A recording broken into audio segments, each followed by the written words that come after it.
Hello, welcome to Windy Hill. Yeah, it's been a while since I've done a video. I've been really busy with broilers and layer chickens, building new broiler houses, getting chickens processed.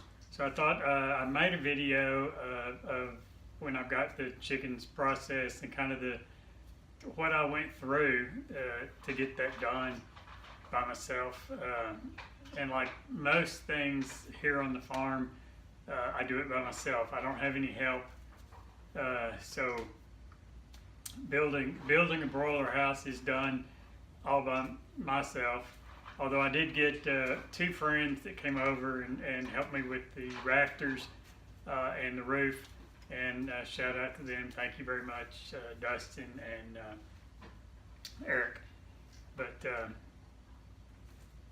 other than that, the feedings every day, the water every day, any maintenance, mowing, you name it, it's all on me. So we'll run through the video, and I'll kind of give you an idea of the early morning, and it actually literally took all day, from about 2 o'clock in the morning until I finished everything I had to do about 4 in the afternoon. So let's watch the video, and then I want to talk about the Cornish cross and my observations on the Freedom Rangers. Here we are inside the Windy Hill transportation vehicle for the chickens, where we can keep them nice and warm and comfortable on the trip, as the USDA facilities are, one is about 2 hours away and the other is about 4 hours away. So they can ride comfortably. They'll be heated if it's cold, and air conditioned if it's hot outside, for the long ride there. We can also play them a little classical music to calm them down a little bit. But anyway, they'll be comfortable on the ride and safe. Well, here we are. It's about 3 o'clock, running a little late. But we'll get going here just shortly.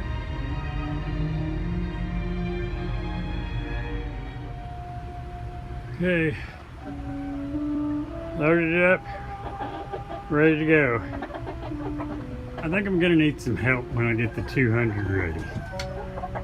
Took 40 minutes, not 40, took 30 minutes. Well, it's about 4:21. Got everybody loaded. I think I'm loaded, I'm ready to go. I'm really surprised that I'm not running late. Got the dogs going, so everybody's ready. So we're about to make the road trip. Everybody's quiet, although I have to say, maybe I should have bathed them before I did this. They don't smell real good, but we'll make the trip and make the best of it. And we'll see y'all when we get there.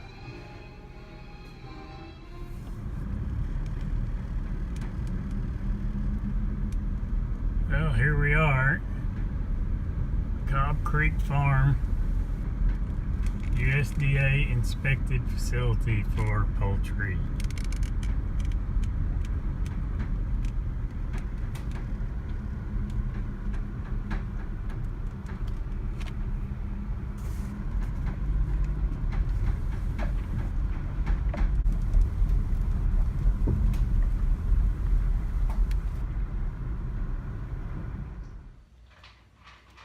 Okay, so that was it. It may look pretty boring.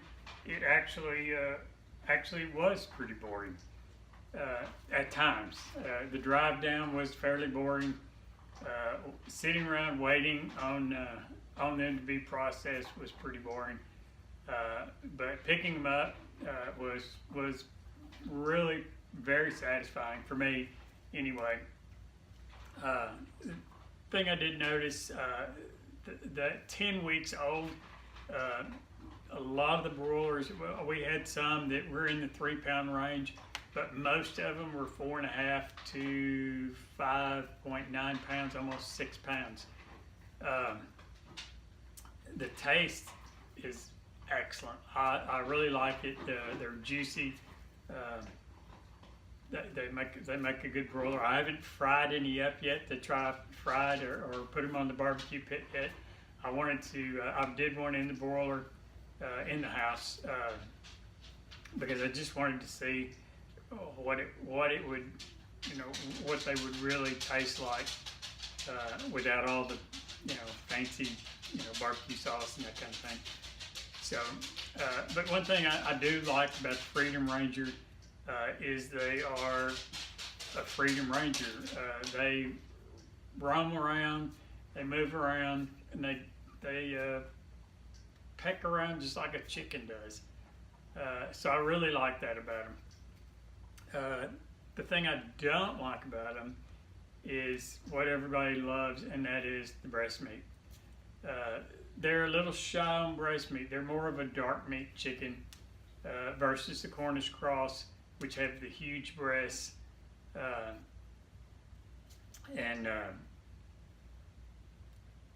So when you cut one of those up on the Freedom Rangers, I think they averaged like almost a pound for the breasts on one chicken. So that's on a Cornish cross, you're probably looking at more like 2 pounds on the Cornish cross, depending on the size of the chicken. But I think 10 weeks, I probably could have processed them a little sooner, maybe 8 weeks. They were kind of deceiving in that they didn't look quite as big, and I really didn't aggressively try to weigh them, which I probably should have. But that's really the two big differences between the two. The next groups I've got coming through are Cornish cross. So I'm going to see how those go.